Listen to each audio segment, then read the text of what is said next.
Well, hello there, Google. Some technical difficulties on the YouTube side.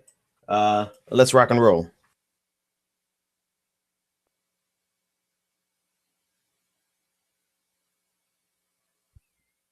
And here we go.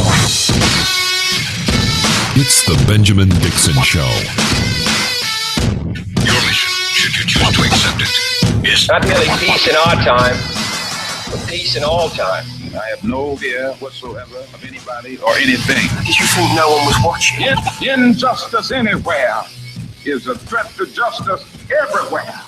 Your mission. Suppose we go where no man has gone before. To reclaim the American dream. To be given the right of human beings to be afforded equal rights and equal opportunities. It's the Benjamin Dixon Show. If you're hearing his voice, you're hearing the voice of reason. You've certainly come to the right place. Welcome, ladies and gentlemen, to the Benjamin Dixon Show. I am your host, Benjamin Dixon. It is Friday, August 28th, 2015, and it is 13 minutes behind the normal time that we begin our broadcast. But thanks, Obama, we had problems with Google and had to start a new broadcast. If you've done any broadcasting before, podcasting, video, vlogging, you know that stuff happens, and we'll just leave it at that. So we're going to kick it off and get started this morning. I'm doing a little bit of filibustering this morning, so I can get the new links out on social media. I normally do that before the show even begins, but now that I've had to start the show after the show begins, you get the picture. But anyway, welcome to the Benjamin Dixon Show. I want to start. One thing I pride myself on, and I'm just going to forget about the links. You know, whoever, they'll see it whenever I post it again this afternoon. One thing I pride myself on is being accurate and using the truth, never needing to lie. And included in that paradigm is the need for accuracy. So whenever I make a mistake, you can guarantee that I will call myself on it if I find out myself. And if someone else calls me out on it, I have no problem correcting. I think Rachel Maddow has her own thing called the Department of Corrections. I don't have anything titled that yet, so I'm just going to borrow from Rachel, and this is my own personal version of Department of Corrections. I made a mistake on Wednesday. When I was discussing the Ramos, the journalist who interrupted or was asking a question of Donald Trump, I made the I asserted that no one came to the defense. And actually, my words were actually no one protested Donald Trump.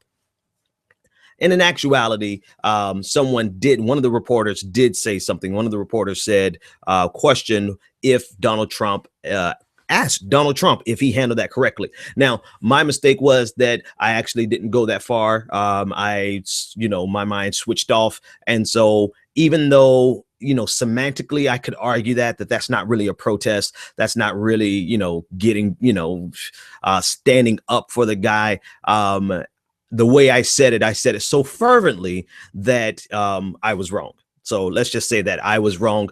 I still believe that the journalists should defend their profession. And if I had said that, I would have been more accurate. So let me say that today. The journalists in that press conference with Donald Trump should have defended their profession, at least had a moment of solidarity instead of waiting around for their opportunity to ask a question and allowing a fellow journalist to be treated in that manner. Now, some people argue with whether or not Ramos was rude, but when have reporters they ever not been intrusive, abrasive, and downright rude? When is that ever? That has never been a time. Maybe now we have reporters who are just there to collect a check and not really there to do actual journalism. Maybe you get a lot of softball questions, but the stars of journalism have always been the boldest, the ones who don't take no for an answer. So whether or not Ramos was rude, I think that's kind of belittling the profession, because they have a requirement to get the truth. And when you're dealing with a person like Donald Trump, you have to bring fire with fire. You can't go with timidity with Donald Trump. You can't go, Donald Trump is an asshole. We've already established that. And so you're either going to cower in front of him because you're afraid of him, or you're going to throw the hammer down just like he's going to throw the hammer down. So I don't subscribe to all those people who said, well, Ramos, and I hope I'm saying his name right, because that was 2 days ago. So much has happened in 2 days. I don't even know if I'm saying his name right. But they were saying that he was rude and he shouldn't have been. So you know what? Later for that, because, we've seen plenty of instances where reporters are just outright disrespectful to the office of the presidency when President Obama was holding the office. So I put that aside. But notwithstanding all that, I was not accurate on Wednesday when I stated that no reporters, quote unquote, protested. A reporter did follow up immediately afterwards and asked Donald Trump if he handled that the best way. And I'm not going to argue semantics. I think they should have done more, but they did do something. So that's not nothing. And I stand corrected. Now that that's out of the way, I want to make some other clarifications, and I'm not backtracking whatsoever. I just want to make a clarification. Had a little debate with a friend of mine last night over Black Lives Matter and my assertion on Wednesday that Bernie Sanders should not focus on Black Lives Matter, forget about Black Lives Matter, and focus on establishment Blacks, African Americans that you traditionally find in the African American church. My good friend, who I definitely trust his opinion, he wanted to make sure that I did not overstate the relationship between Black Lives Matter and other young adult African Americans. And I think that's something that we have to think about, because here's his point, and I'm just going to credit this point to him entirely. He stated that there are plenty of young African Americans who don't necessarily subscribe to Black Lives Matter. And even if they do support Black Lives Matter, they are equally as interested in Bernie Sanders' economic revolution, political revolution. And they do realize the effects of white supremacy and systemic racism. So they don't dismiss Black Lives Matter, but they are also very, very able to clearly hear Bernie Sanders where he is. And so the message that he wanted to convey to me, and I don't disagree with him, is that Bernie Sanders should not only target and go after and speak to and communicate with African-American churches and older African Americans. He should definitely still work the college platform, the college circuit. Let me use that for terminology. He should definitely go after African Americans, go to HBCUs, historically Black colleges and universities, and simply talk about what he talks about. Talk about the cost of college being too high, because anyone in college can absolutely attest to that reality.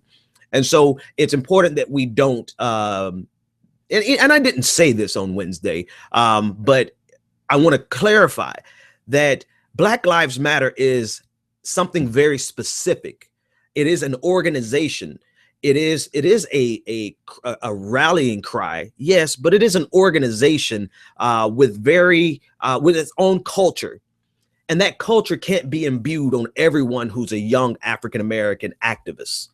And I think and it's easy for me to conflate the two because I'm old, right? I'm not a young activist. I'm an old political observer. And so it's easy for me to say, oh, just forget about them because, and then lump all of the young people in that category, when in reality there are plenty of young African Americans who are in that age category who do realize that systemic racism is real, white supremacy is real, and the cause of Black Lives Matter is noble. However, they don't ascribe or subscribe to all of the tenets and the culture of Black Lives Matter. All of that to say this: Bernie Sanders should go after the establishment African-American vote, and he should absolutely 100% go to have his operatives go, have his consultants go, have his team members go to HBCUs and talk directly to African-American youth, college age, voting age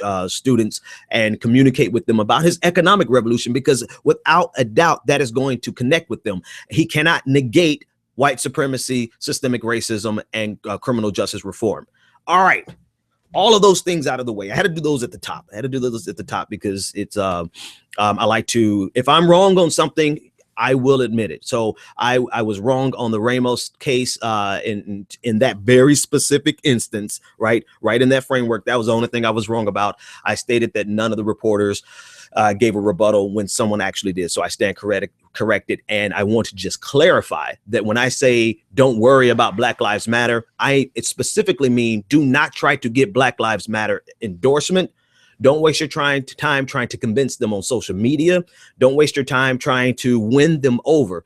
Just be you, just do you, Bernie Sanders, and communicate with all of the other components of the Black community that are not in lockstep sync with the Black Lives Matter movement and culture. More importantly than the movement, it is the culture. It is the culture of Black Lives Matter that says that no one can lecture us. I understand that credo, but it begins to backfire after a while. And so there's a lot of people who and not only just the lecturing part, right? And I know I'm going to get to everything that I listed, but I have to do this at the top. It's not just the culture of Black Lives Matter that can be, that I have disagreements with on occasion. It's not the mission of Black Lives Matter. It's sometimes the culture of Black Lives Matter and just this place that they're in right now. I compare it to, I compare Bernie Sanders supporters who are going after Black Lives Matter, trying to convince them. I compare that to a guy who was trying to go after a woman who's clearly said that she's not interested. At that point, you just pick up your your blocks and you go home and you go and do something else. And, Black Lives Matter has clearly stated that they're not interested in supporting in a lot of ways. Now, this is not an official statement from Black Lives Matter, but just the environment around them. I'm done talking about that. I want to move on. You get the picture. Go look at all my other videos and you get the point. So the point is this: Bernie Sanders, Black Lives Matter does not represent the entire Black community.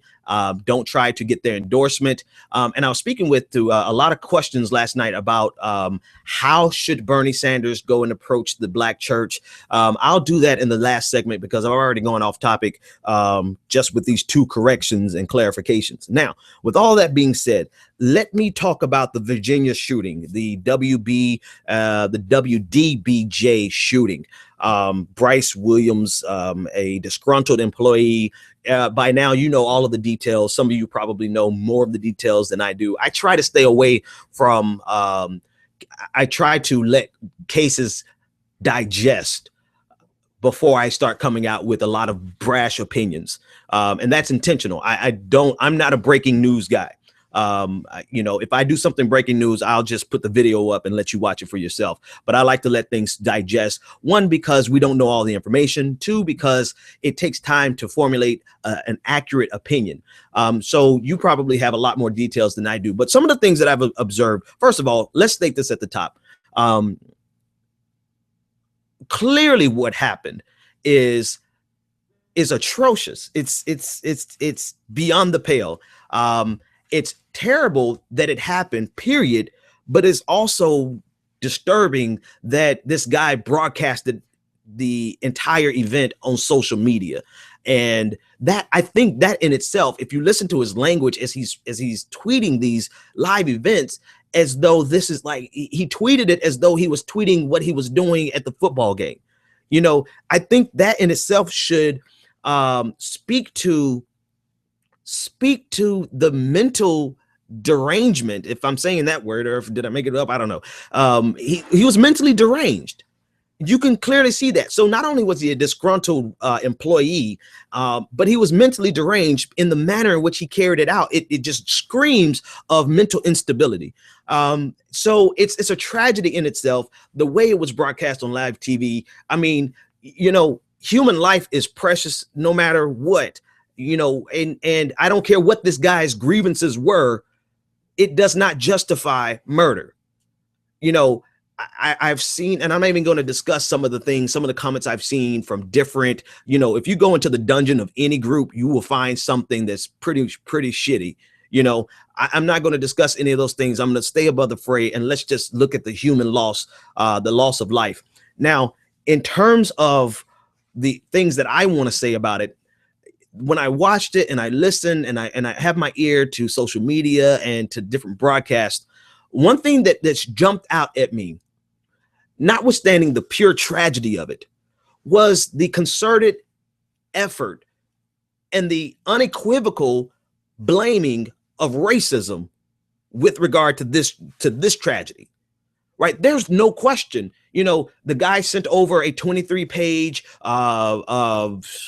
manifesto, and in it he talked about his anger with what happened in Charleston, and so clearly he let it be known that there was some racial tension that drove him to do this. Right? Clearly. So if you want to label that as a race crime, fine. There's somebody can argue you on the semantics, but I'm not, right? Semantically, you know what? Fine. You can have that debate, but I won't. If you want to label this a race crime, that's whatever.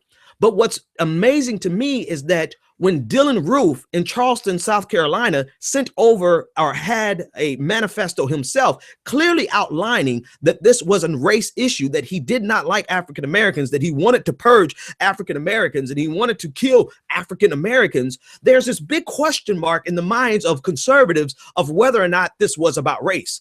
And they all rush to protect and say, oh, well, how do we know this was about race? Well, you dummy, he said it in his manifesto.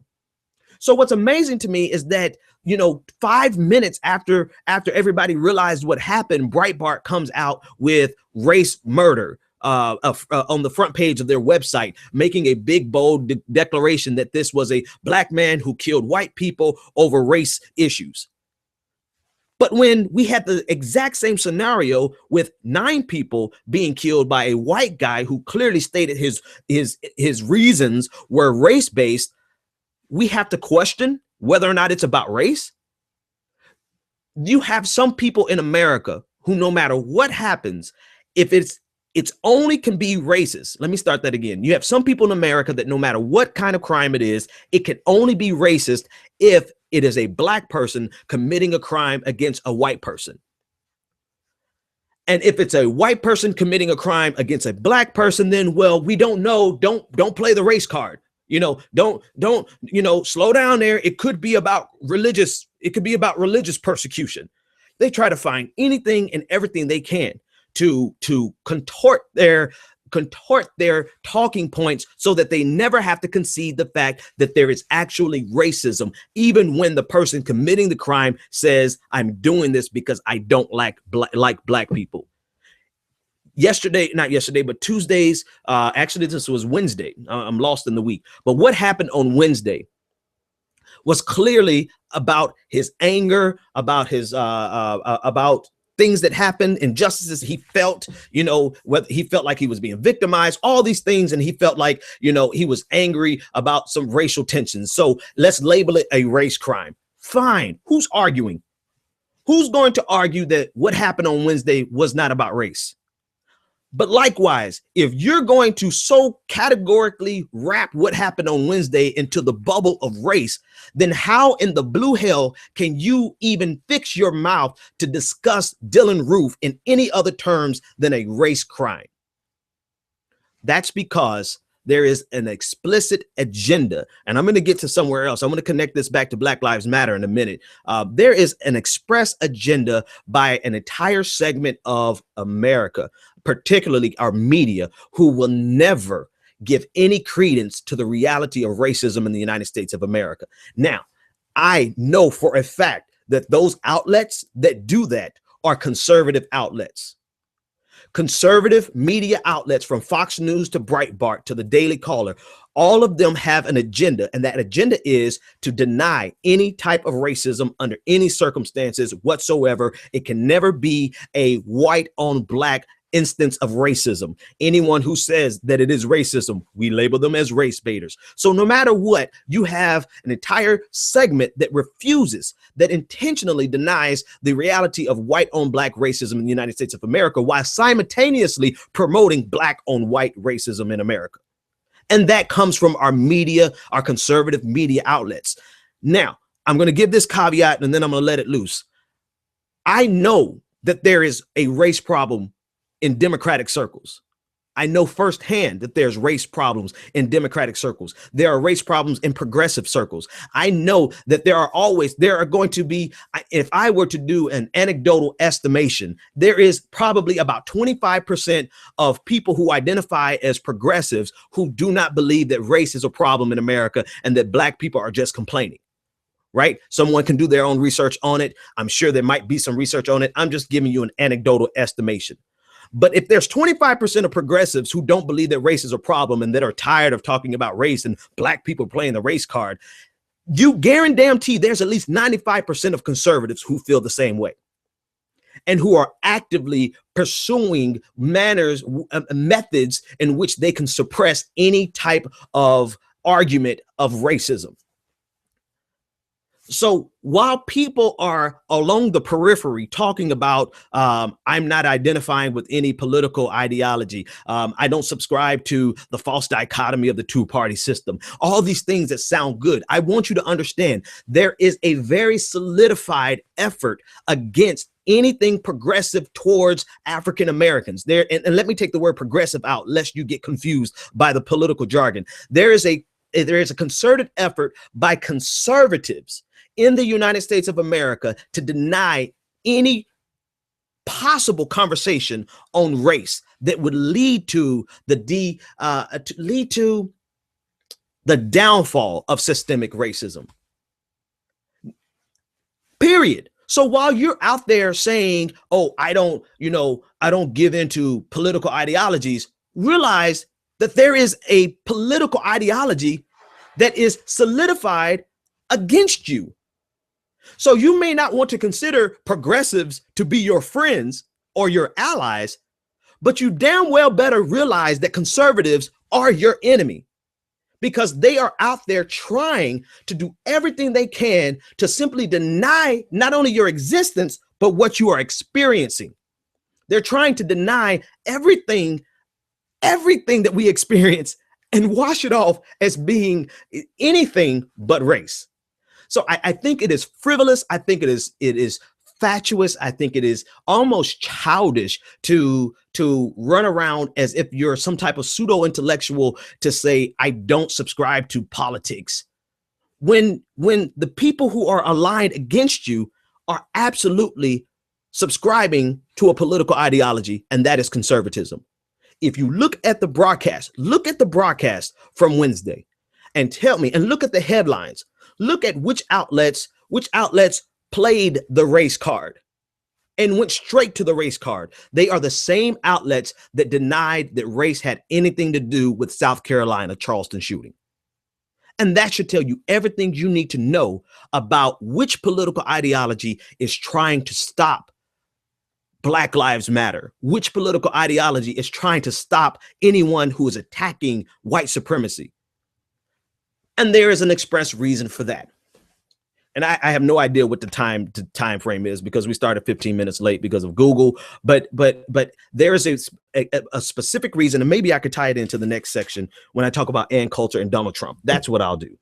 The reason they don't want to ever admit that there's racism is because if we admit that there's racism, then we actually start fixing some of the problem, which is economic. Folks, it's a weird kind of Friday, but we're going to make this thing happen. Join the conversation, 857-600-0518. This is the Benjamin Dixon Show, and we'll be back right after this. When When you're ready to lose weight, why count, track, and worry over every meal? Jenny Craig makes it simple. Just walk into a neighborhood Jenny Craig center or give us a call. You'll meet your dedicated personal consultant who helps you reach your goals. Together, you'll pick out delicious Jenny Craig foods that you'll love and design a menu that fits your life. And the best part is that you can get started losing weight right away. Don't wait any longer to take advantage of our best offer ever. Call 1-800-JENNY20 or visit jennycraig.com. This is the sound of salmonella gyrating on your undercooked chicken. And it looks like Mom might be taking it out a little early. Don't let salmonella get funky with your chicken. On average, 1 in 6 Americans will get a foodborne illness this year. So use a thermometer to cook each type of meat to the right temperature. Keep your family safe at foodsafety.gov. Brought to you by the USDA, HHS, and the Ad Council. On the next episode of Recipes for Disaster. I'm making beef sliders for my friend Sandy. Nana taught me to always pull meat off the grill early so it's extra juicy. Use a food thermometer to ensure ground beef is 160 degrees, or you could make people really sick. Sandy didn't think twice about the slider she ate until yoga class, when a nasty case of food poisoning turned her downward-facing dog into upward-moving lunch. Watch Recipes for Disaster at foodsafety.gov and learn the steps Maria unwittingly leaves out. Brought to you by the USDA, HHS, and the Ad Council. When I grow up, I want to be a new pair of blue jeans. When I grow up, I want to be a kid's first computer. Warm fleece on a cold day. I want to be a bike that races around the country. I want to be a bench on a forest trail. When I grow up, I don't want to be a piece of garbage. And if you recycle me, I won't be. Give your garbage another life. Recycle. Learn how at iwanttoberecycled.org. Brought to you by Keep America Beautiful and the Ad Council. Welcome back to the Benjamin Dixon Show. If you're hearing his voice, you're hearing the voice of reason. Welcome back. Welcome back, ladies and gentlemen. Where are we? Where's my screen? This is the screen I want right here. All right, so I'm trying to share the link, the corrected link, and trying to get that out on social media. Like I said, we had technical difficulties this morning, but hey, I think this is like broadcast number 100. So 3 out of 100 isn't too bad. Just try our best to keep it down to that. Okay, so like I said in the last segment, there is a concerted effort by conservative media without question. Now you have, let me go off on a tangent. You have bland media outlets like CNN who don't really know what they're doing. I mean, they do get ratings, so maybe they do know what they're doing. All they want is ratings, but they are simply trying to play whatever narrative is convenient, right? CNN will say Charleston was about race just as quickly as they said the other day was about race, right? CNN has no problem playing into every narrative that would get them some ratings. And I don't know if that's necessarily a bad thing. At least they're equal opportunity sensationalists. That's the nicest way. They're equal opportunity sensationalists. But on the other end of the spectrum, you actually absolutely have media outlets that are, their sole purpose is to create and maintain a particular narrative. And all of these conversations about racism and white supremacy and economic exploitation, and throw that in there, because all of those conversations are completely antithetical to what these media outlets want to convey. And so they will do everything and anything, no matter how ridiculous it makes them look, to deny any narratives of racism, systemic oppression, and economic exploitation. They will, no matter what, they will do that. Matter of fact, people like outlets like Fox News believe that there's more of a war on Christmas than there is police brutality and systemic racism. And so for us to sit around and say, I don't subscribe to a particular political ideology, well, to a couple of things. One, you sound ridiculous because your enemy does. And I use that term enemy, and I don't apologize for using it, because in terms of your political goals, you have adversaries, you have enemies who are trying to stop your political and economic goals. So for you to sit back and say, I don't align with anyone, well, that's fine, because there's an entire legion of people who are politically aligned against you. And then the other part of it is, You simply just don't know who you are. Because when you think about the policies that you want to implement to rectify white supremacy and racism and economic exploitation, they are all progressive liberal ideologies, left-wing ideologies. You cannot talk about fixing economic exploitation and not be on the left. You can't. Not in modern economic, modern political conversations. So you're trying to sound good to all of the people in your circle who pat you on the back whenever you say things like this, but you don't realize that there's an entire political machine that includes media outlets that are absolutely against any narrative of white supremacy. Now, I could jump over to MSNBC at this point and talk about the fact that they really do not, they may allow conversations about race, and they do, but they don't allow conversations about economic exploitation. They don't allow conversations. Why do you think Ed from the Ed Show is gone, talking about the TPP and the effects that the TPP will have on the working class American? I'm going to save them for the Al Sharpton segment, because Al Sharpton is now gone from the weekdays and he's been pushed to the weekend. And that says a lot about MSNBC. But I want to go to Ann Coulter and Donald Trump. Ann Coulter introduced Donald Trump on Wednesday, I believe. A lot of stuff happened on Wednesday. And as she introduced him, she was elated to be able to finally come out of the dredges of society and get on a national stage, on a national platform, and share all of her bigoted ideas without fear of ramifications, because this is what Donald Trump has introduced to the political conversation. And she is out there saying things and comparing Donald Trump's candidacy to that of Joseph in the Bible, right? So she's making it, biblical, and she's just stating things like, we can have drone shows at the border, 2-drink minimums to watch the drone shows. We can, we're going to call them anchor babies, and everyone's afraid to say anchor babies because they think it's racist. But Donald Trump, we can do it with Donald Trump. She was so excited about this opportunity to be a public bigot. And that's not surprising because it's Ann Coulter. But the fact that she wrapped it in religious jargon should be an alarm to average people who know anything about history. The absolute darkest moments in world history always occur when a bigoted person wraps their bigotry in religion and get the co-signing of all of the religious people in their society. That's how you get away with unimaginable evils. And so when I see Ann Coulter on stage introducing one of the most ridiculous candidates that we've seen, not ridiculous in the sense of we shouldn't take his campaign seriously, but ridiculous in what he actually stands for.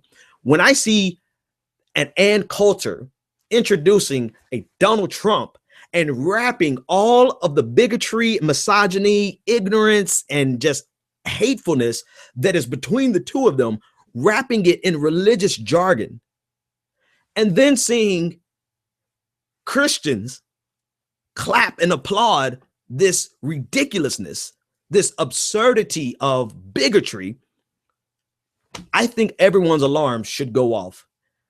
Because when I say this, I want you to understand I'm saying this from the perspective of knowing the real definition of the word. This, ladies and gentlemen, is the purest form of fascism that you will ever see, getting this close to the office of the presidency. We have said, we liberals have called Bush fascist. Maybe, I don't know. I don't really know that. I'm doing a false equivalency right there. But they've definitely called Obama fascist, right? We look back and think Nixon, and we think Reagan, we think the worst of them, and they think the worst of us. But I cannot say that I have actually seen a president that is in the front runner. We had the George Wallace run for president. I have to go back and study a little more to see if he was ever the front runner for the GOP. But right now we have the front runner of the GOP, who is ahead by double digits, who has a control over the media that no one can shake or break, who has billions of dollars at his disposal if he wanted to use them, but he doesn't need to use them because he has control over the media. We see this type of power wrapping racist, fear-mongering, bigotry, and zealotry in religious jargon. I don't want to be melodramatic, but at this point, it's downright terrifying what Donald Trump represents. And the fact that Ann Coulter is like his animal, I can't even say her name right, so I'm not even going to go there. That to me is the most disgusting. And so my question is to evangelical Christians, because, you know, I don't give you guys a break. I always come down on evangelical Christians. How much of this are you going to tolerate? Are you honestly, and I hear some of my agnostic and atheist friends saying, well, yes, they are honestly this way. I will concede that there are some Christians who are just evil people wrapped in religious jargon. I get that. I'm not going to doubt that. Ann Coulter is the quintessential example of that. She just simply is a repugnant person wrapped in Christian jargon, because they know, she and Donald Trump know, that they cannot win this election without evangelical voters. So my question to evangelical voters is, how much of this are you going to allow to be acceptable before you say, okay, I cannot allow my faith to be associated with this level of bigotry, hatred, racism, misogyny, xenophobia, and homophobia. I just cannot be associated with that. My fear, not really fear, but my guesstimation would be that because so many Christians have now perverted their faith to be a political religion, and because Republican ideologies supersede anything in the Bible about compassion, anything in the Bible about love your neighbor, love your enemy, anything that Jesus actually said, Republican ideologies supersede that. I'm afraid that what we see in Donald Trump is going to be accepted by the mainstream evangelical voter. And so not only is he a detriment to America, but by virtue of their tacit approval or their silent acquiescence, he is now going to be a great destruction to evangelical Christianity. Because realize, Donald Trump is about as much of a Christian as I am a billionaire. But all he has to do is hold up his Art of the Deal book. This is my second favorite book. You know what my first favorite book is? The Bible. And all the religious dummies in the audience, yeah, the Bible. When this idiot can't even name a scripture that he actually connects with. In an interview for Bloomberg Politics, that he was asked to give us his favorite scripture, or what is the scripture that he meditates on. And he says, oh, that's just too personal. That's just too personal for me to even discuss. No, you just have not opened the Bible in 30 years. Anybody who has read a bit of the Bible on any significant level can at least say John 3:16. At least. Hell, you don't even have to be a Christian and know you could say something like John 3:16 and then spin it of why it's important to you. Donald Trump can't even do that. But that's not necessary for people who have sold their souls to Republican ideology, because they're not really interested in whether or not you're a Christian. I want you to understand, these evangelical Christian, conservative Christians, they don't care if you're really a Christian, because if they did, they would have stood by and supported Jimmy Carter. But instead, what do? They betrayed Jimmy Carter and ran after somebody who was a conservative Republican actor who probably couldn't tell you his favorite Christian Bible verse either. And I know I have a lot of listeners who, because, I'm not accepted in religious circles. Even though I'm a religious person, I'm not really accepted in religious circles. I'm more accepted in agnostic and atheist circles. And that's cool. That's perfectly fine to me. And I'm sure I have a lot of listeners who are like, well, why are you surprised? Christianity and religion has done this all throughout history. And notwithstanding the fact that there will always be ambitious men and women who will use the power of the opiate for the masses to convince the masses to go along with their bigotry and their carnage and their hatred. There has always been examples of that throughout world history. And there will continue to be examples of that. But the question that I'm calling the evangelical voters out on is, are you going to readily sacrifice your faith to align with a political ideology that simply stokes all of the worst things about you? You know, when Ann Coulter spoke on Wednesday, she did nothing but played to the lowest common denominator of any human being. Racism, fear, massage, everything she can come up with. And she wrapped that in Christianity. And I just come to the conclusion. You only have two type of religious people. And this transcends Christian. I'm sorry. You only have two type of human beings, whether they're religious or not. You have human beings whose belief system informs their compassion for humanity. And then you have those human beings whose belief system fuels their bigotry. And I think we can divide the world along those two lines. Is it hyperbolic and speaking categorically? Yes, I'm sure there's variations, and I'm sure it's a spectrum and not a dichotomy. I get that. But in broad strokes, there are only two types of human beings. They are either those whose belief system drives their compassion, or those whose belief system drives and fuels their bigotry. And I almost said Al Sharpton.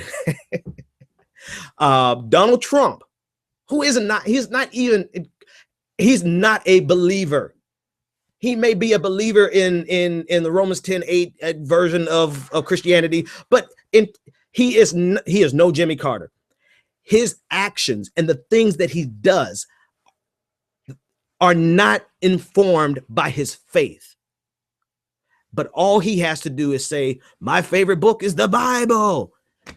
And you silly simpletons run after him and believe that. Yet you have the example of Jimmy Carter, whose actions and life completely were driven and informed by his faith, and you dismiss him because of his progressive politics.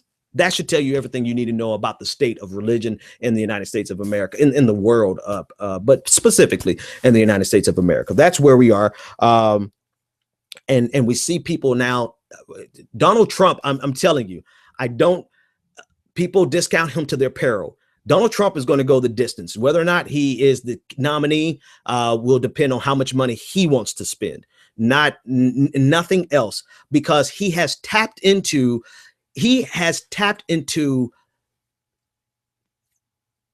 openly. That's the most important keyword. Openly tapped into the same bigotry, fear-mongering, xenophobia, racist, homophobia, all of the folk. He's tapped into that publicly and is merging that publicly with the GOP establishment.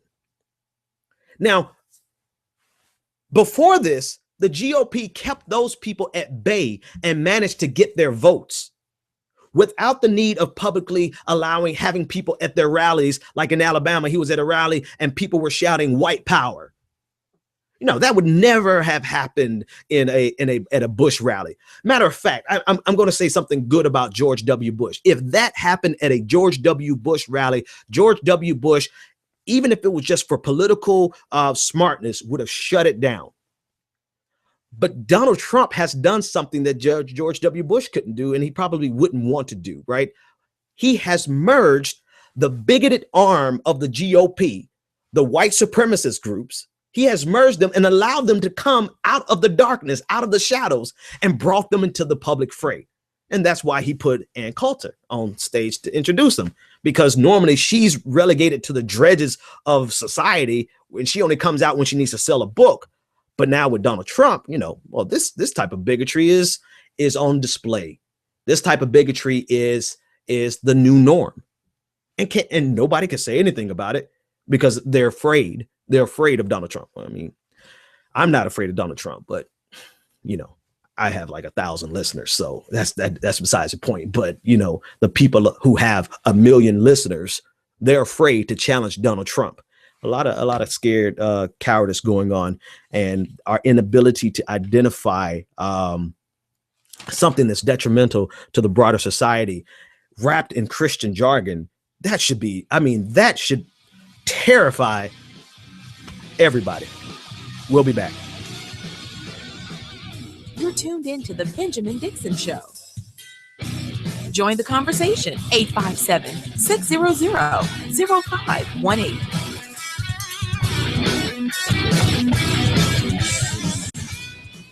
Looking for the right business opportunity?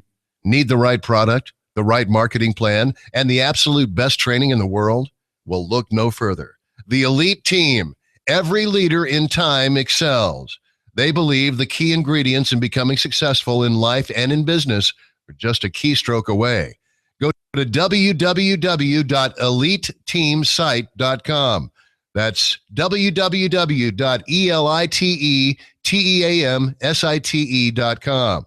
The Elite Team has a system in place that will move you closer to achieving your goals and dreams. Visit www.eliteteamsite.com or TonyFlemingEnterprises.com today. College is important, but it can also be expensive. College Planning Services is a group of educators, administrators, counselors, and other licensed professionals that work together to provide the necessary services, networks, and information to reach students that are serious about getting a college education. College Planning Services partners with financial institutions, corporate sponsors, and other major players in the global market to strategize in building a pool of information regarding financial aid, scholarships, and funding information to assist students in preparing to access the essential resources to build upon their path to an educational future. Learn more at collegeplanningtoday.com and let us help you start your college career.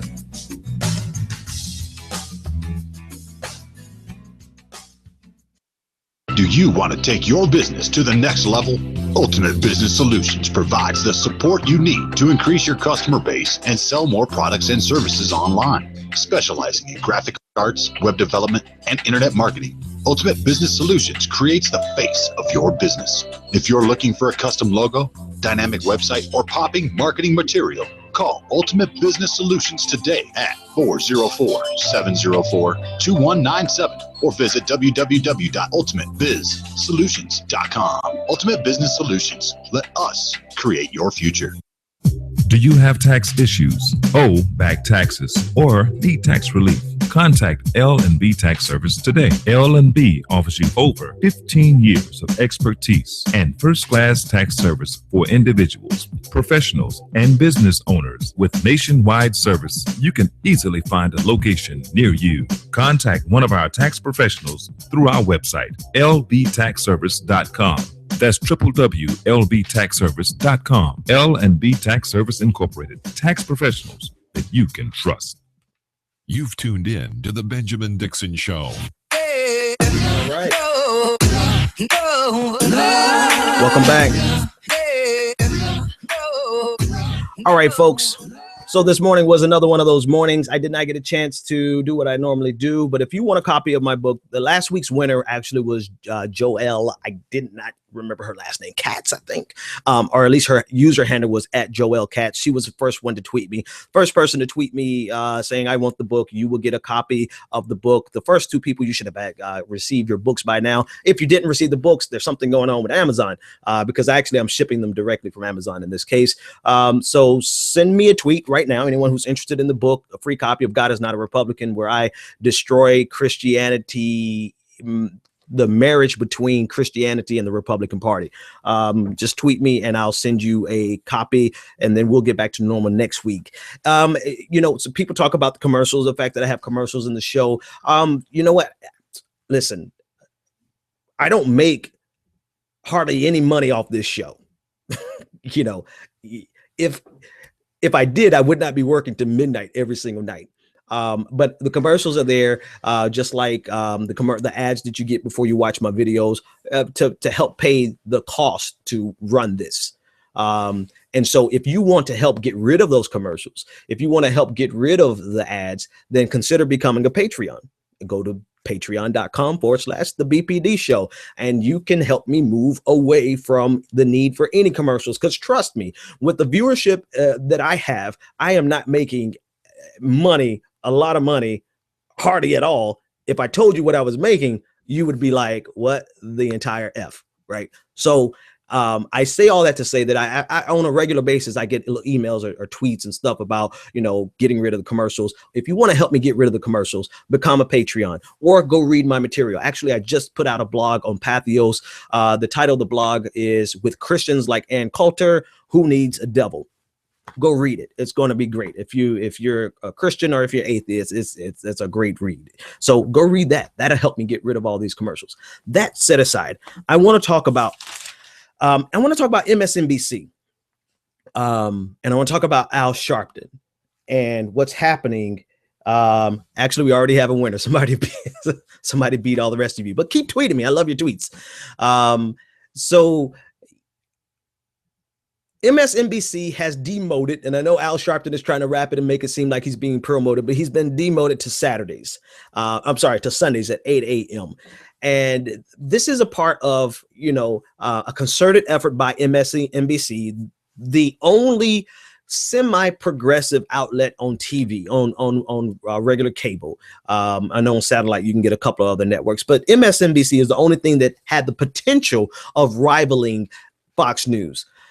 MSNBC has now shifted away from progressive politics, and they want to go with the breaking news format. And I put that in quotations for those listening over the radio. Breaking news, right? I try not to insult MSNBC because it's like, sometimes it's like the best we have. But they have made moves recently that no longer makes them the best we have. They're a liability to progressives.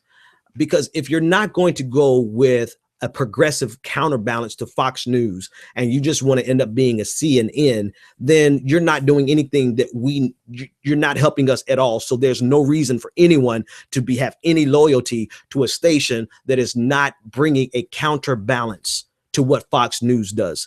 If there's any question in anyone's mind whether or not Fox News is actually fair and balanced, then you're obviously a victim of their propaganda. And there is a need for a far less propagandistic but yet equally verbose and animated counterbalance to Fox News. And MSNBC was poised to be that when they had people like Keith Olbermann, when they had a couple of other people. I can't even remember their names. They've gotten rid of so many people, right? And so now they've gotten rid of Ed from the Ed Show. And now they've demoted Al Sharpton and put him on Sunday morning. Now, I'm not a huge fan of Al Sharpton. I've seen him speak in person. I heard him preach live one time, and he's a pretty decent preacher in terms of how preaching goes. But I know a lot of great preachers. But on his show, I just, I don't know. It was something about his show that I like to watch, even though he could not handle a teleprompter. He was atrocious with that teleprompter. But when Al Sharpton got into his improvisation and started speaking extemporaneously, it was a pretty, it was a decent show. And I think maybe we're just hanging on to threads of liberalism, hoping that somebody would be a liberal voice. And now they've silenced, for all intents and purposes, they silenced him.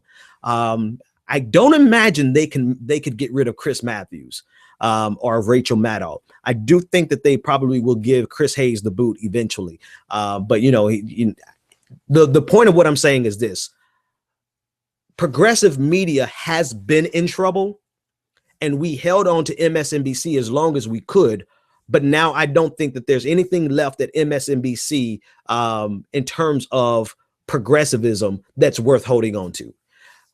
There really needs to be a counterbalance, another voice, somebody with the funding and the capital. They can collect raise the capital to actually start a network that is truly progressive. And I think that's the shortcoming of MSNBC. They're getting rid of all their progressive voices because their ratings are low, but their ratings were low because they never had strong enough progressive voices in the first place. You know, I like Al Sharpton, but Al Sharpton, Al Sharpton's no Cenk Uygur. They got rid of Cenk and put Al Sharpton in his place. You know, at that point, I think a lot of people already knew once they got rid of Cenk that MSNBC had lost their minds. Because, you know, I disagree with Cenk on a couple of things, but Cenk is really the very best that we have right now in terms of size and in terms of progressiveness. And MSNBC saw their ratings go up with Cenk, but they didn't like how aggressive and progressive he was. And so at that point, we should have known that it is all downhill from there. Actually, I knew from the time they got rid of Keith Olbermann that this is pretty much the end of MSNBC, because he was MSNBC. Chris Matthews was a great addition. You know, he was there before Keith Olbermann, if I'm not mistaken. But you know, it was a 1-2 punch. You had Olbermann, and then you had Matthews, and then you had Rachel Maddow come on later on at night, and you had a great counterbalance to the idiocy that is Bill O'Reilly and Sean Hannity, and what's the nincompoop that was on at 5 o'clock? Glenn Beck. So we had a counterbalance, and now we have nothing, because this channel, who is holding on to progressive ears, has relinquished and starting to get rid of all of their progressive voices. Progressive media is in trouble, and I think online is the only place where we stand a chance.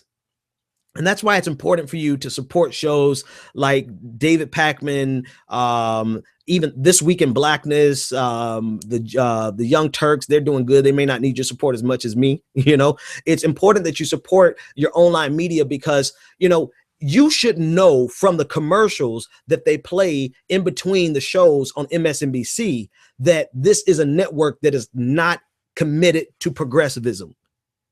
When you see commercials that are opposing the Iran deal, commercials that are promoting the military industrial complex, Lockheed Martin and Northrop, Northrop Guthrie or whatever it is, you see these commercials that are everywhere in between MSNBC progressive, so-called progressive shows. You should know that this network does not have progressivism at its core. And so because it doesn't have progressivism at its core, it's important that progressive voices survive. And unfortunately, they will not survive at MSNBC. And that's it. I mean, that's just the whole thing. I mean, in radio, Air America is long history, and now I don't think we have one single national voice that is even in the conversation with Rush Limbaugh. You know, for a while there, we had Randy Rhodes, and, you know, she came and went, and I think she may be coming back, but she was the only one who even held a fan to the number of viewers, listeners that Rush Limbaugh had. Conservatism, here's the thing, the reality of it is, conservatism is easier to sell because it is based in fear and bigotry. And when you play, it's like pornography. It's the pornography of politics. Conservatism is the pornography of politics. You can't take your eyes off of it. You can't move away from it. It plays to that lowest common denominator that no matter what, fear and bigotry will always stoke the flames of a large portion of our electorate. And if you constantly keep people afraid and constantly keep them angry, then they will constantly tune into you. But if you talk with some reason and some accuracy, and you try to show people the truth, and the truth is not always something to be feared, the truth is not always something to be that is angry. The truth is, it should not be bigoted. Once you show them those things, then they're not compelled through compulsion to watch you. People watch Fox News because it is a compulsion. They have to feed their hatred and their bigotry. They have to hear a confirmation of their biases, because if they go a day or a week without confirming their biases, then they might actually start thinking for themselves. Fox News is the heroin Conservatism is heroin in the political discourse. And that's why they're winning in media outlets. Because people who think for themselves could just as easily switch off my show and go to someone else's show who's giving them the truth and continue that conversation of thinking for themselves. But you're only going to get a handful of people who are willing to sell you outright propaganda bullshit just for the purposes of keeping your attention. And that, my friends, is what Fox, that might as well be, that long sentence should replace fair and balance. Because that's what they stand for and that's what they represent. And that's why their viewership is so high. And now we're stuck with a network that is existing on the residuals of progressivism. And I guess, I mean, what else what are we going to do? We're not going to tune in to, are we going to protest and not watch Chris Matthews and Rachel Maddow when they give us some pretty decent, from different perspectives, one more progressive than the other. I get that, are we not going to watch them and protest? I almost say cut off MSNBC and let them go after the CNN crowd. Because at this point, they're purging so many people. Granted, they could have had somebody better than Al Sharpton all along, Cenk Uygur. They did not have to deal with low ratings. They could have had plenty of progressive hosts, but they don't want it. And they don't want it because the pressure that's on MSNBC to be establishment as well as corporate, and the money that is funneled into MSNBC is actually antithetical to progressivism. So the question is, where are the businesses that are progressive? Where are the large corporations that are progressive? Where are the think tanks that have huge budgets that are progressive, that can actually help fund progressive agendas? They're out there somewhere. Guys, I don't know how long we've been broadcasting because I started late and Google gave me a hard time at the top, but I think this is a good place for me to stop. Support progressive media. You can start by following me at Twitter. It's that simple. You can subscribe to YouTube. It's that simple. You can subscribe over there on Spreaker. It is that simple. That's the first step of supporting. A lot of times we don't need you to write a check as much as we need you to share, like, subscribe. So do that now. Go ahead and share. Go ahead and like this. Go ahead and subscribe. Share this with your friends and get the word out as much as you can. And I ask that you do that with all of the shows that you like online on YouTube. Make sure that you intentionally do that as a form of support. Then if you want to one-up it, go to Patreon. Like I said, you can always go to Amazon and not wait for me to give a free book. You can go buy a book, all the different ways that you can support progressive media. And I'm not asking you to do it just for my show. I'm saying do it for every progressive YouTuber that you listen to. Show your support by going to read their articles, watch their videos, take off ad block while you watch our videos. I know that's asking a lot because I have it on myself. But you guys, hey man, y'all have a great Friday. It's been fun. It's always a pleasure. And I'll see you on Monday. And until that moment comes, when we, the Americans, are able to accept the fact that on that continent we are trying to forge a new identity for which we need each other, that I am not a ward of America. I am one of the people who built the country. Until this moment. That we are brothers. It's not a question of Jews or Christians or Muslims. We're all in the same boat. We need each other. Love is a condition so powerful. It may be that which holds the stars in the firmament. Until this moment. Love. Until this moment. Love. Until this moment. I come to you today to say that we can build a newer and better nation.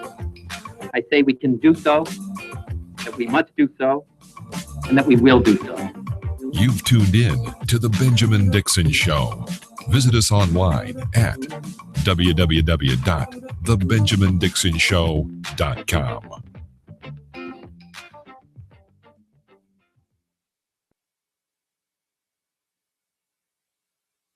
Oh my God, who the hell cares?